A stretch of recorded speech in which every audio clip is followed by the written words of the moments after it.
As the days draw colder, the air gets crisper, and the sunsets arrive earlier, it's time to prepare for our first Christmas in the countryside.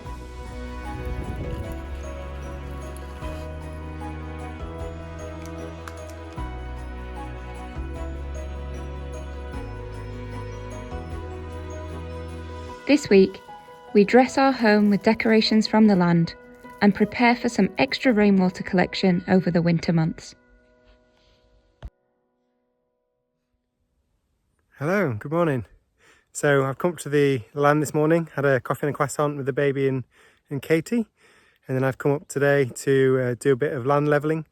We're next to the house, as you can see, and in front of me there is a bit of land we're thinking to grow some vegetables, but the land's very compacted, full of stones. So I'm going to go through with the motor tiller and clean that up a little bit and hopefully level it off a bit. Previously, we've been unable to do this because the rototiller was, I think, 800 watts or something like that. But now we've got the Bluetti. We're able to go up to 1,000 watts on the tools we can use if they're not battery powered. So we're taking advantage of that and getting some work done with the tiller. Okay, so this might be a problem.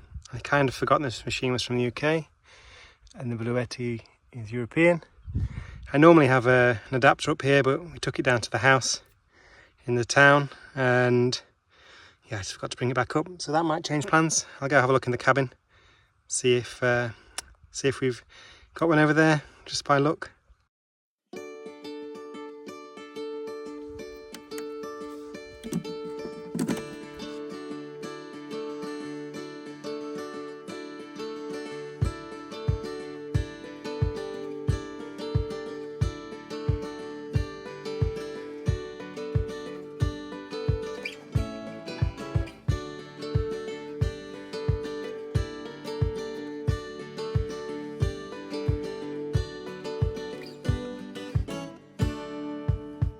So here it is after the first go over. It probably needs several, but what I'm trying to do is create certain levels for the beds.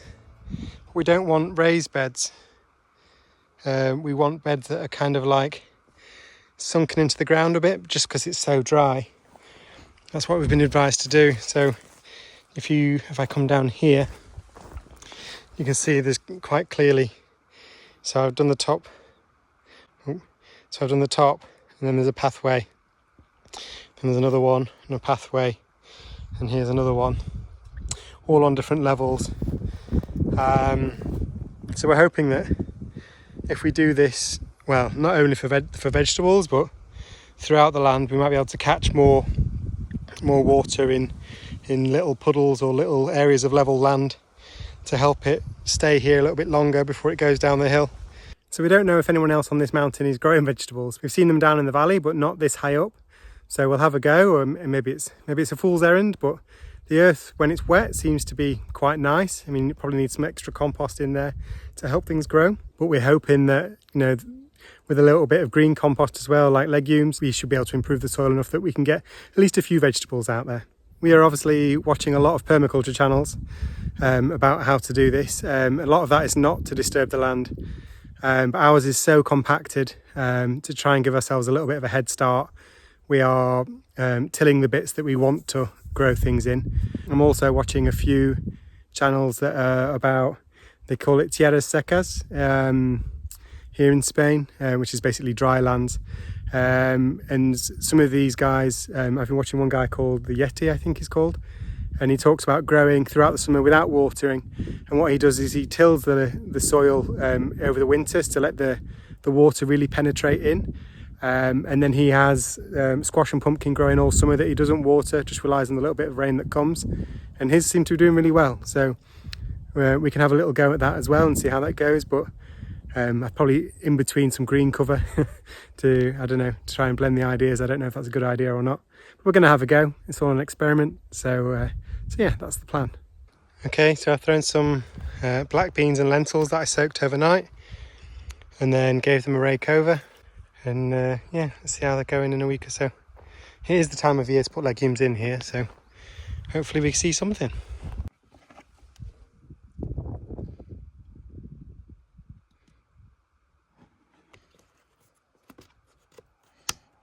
Now is the perfect time to get on with pruning trees on the land.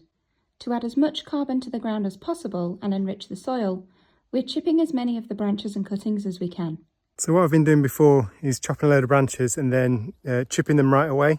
But I think this time I'm just going to do a load of trees and then chip them at the end of the week or the weekend or something like that. Because otherwise it makes the job much bigger than it should be. So I can get a load of trees done and then I can just chip everything all at once at the end of the week. We don't yet have a wood-burning stove at home, but we'd also like to save and dry some of the larger logs for next year's firewood.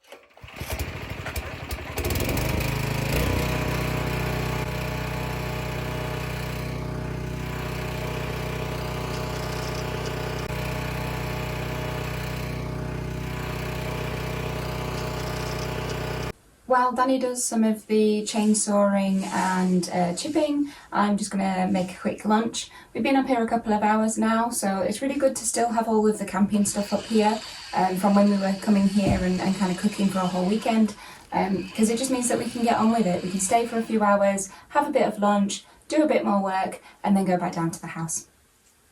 Having just so confidently said that we had all of the camping stuff here, I completely forgot that we actually took all of the cutlery down to the house because we needed some stuff down there when we were like to and from between here and Barcelona. So my solution was to use some jam jar lids and kind of use them like little spoons-ish.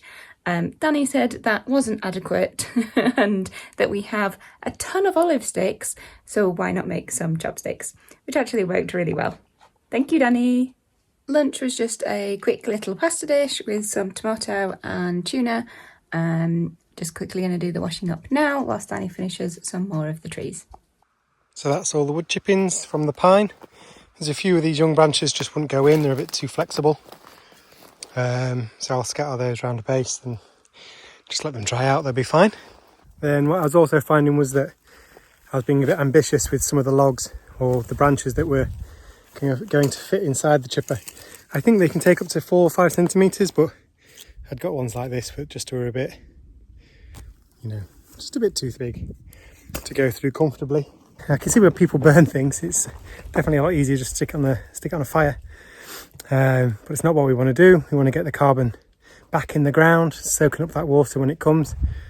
So yeah, we'll finish off that hopefully today, and then 200 trees more to go.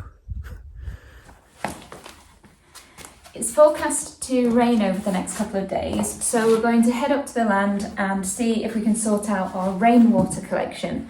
We use the cisterna to catch as much water as possible, but the problem is that when the cisterna's full, we then have nowhere else that we can collect any water.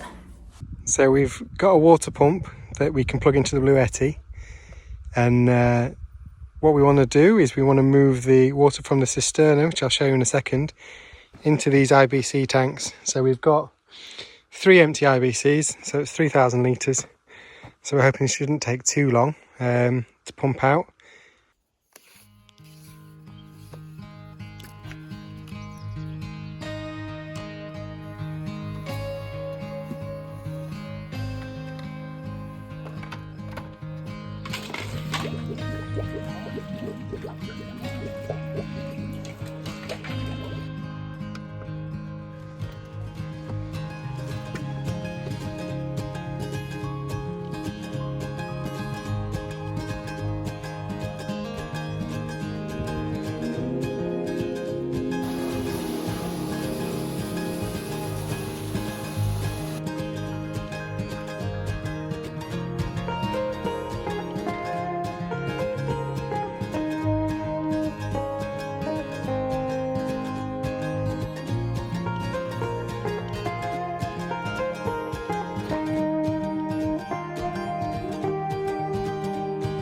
So that drop in the water line is exactly 1,000 litres.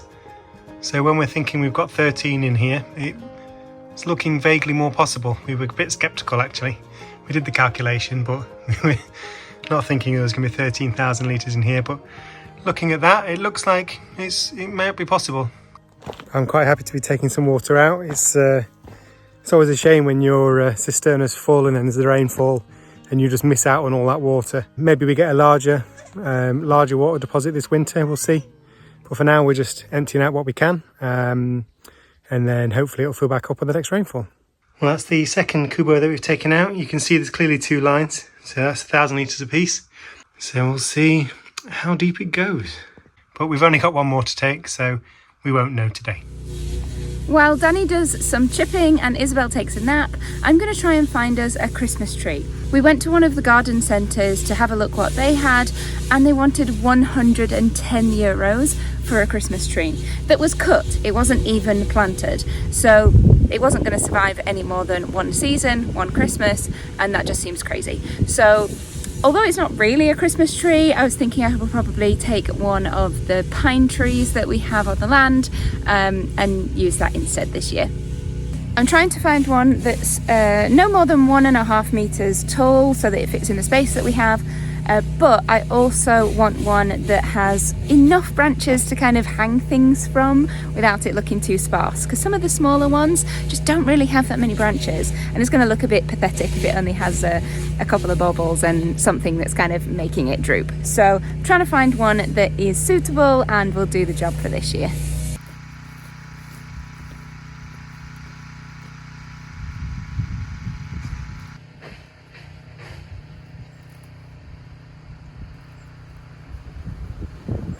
I found one here that's quite a good size. It's not too far from the house, so it's not too far to kind of pull back to the car. I was hoping I might be able to dig it out so that it would still have some roots, so I might try that first, and if that proves too difficult then I can always just chainsaw it at the base and we can take it home and use it like you would a normal one where you put it in a stand.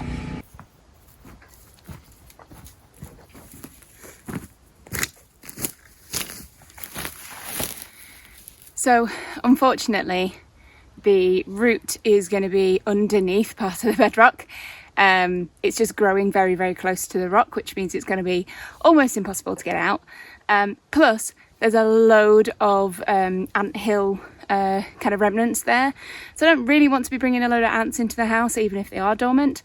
So I think we'll cut it off and we'll use it like a traditional tree, where we'll create like a little pot for it to stand in and make sure that it sits in water, and it should be fine for the Christmas period.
If you made it all the way to the end of the video, thanks so much for watching. We really hope that you're enjoying this new kind of mix of content of things at the land, things down at the house, renovation projects, build projects. If you are, then please do give us a big thumbs up so that we know that you're enjoying it, and we'll see you on the next one.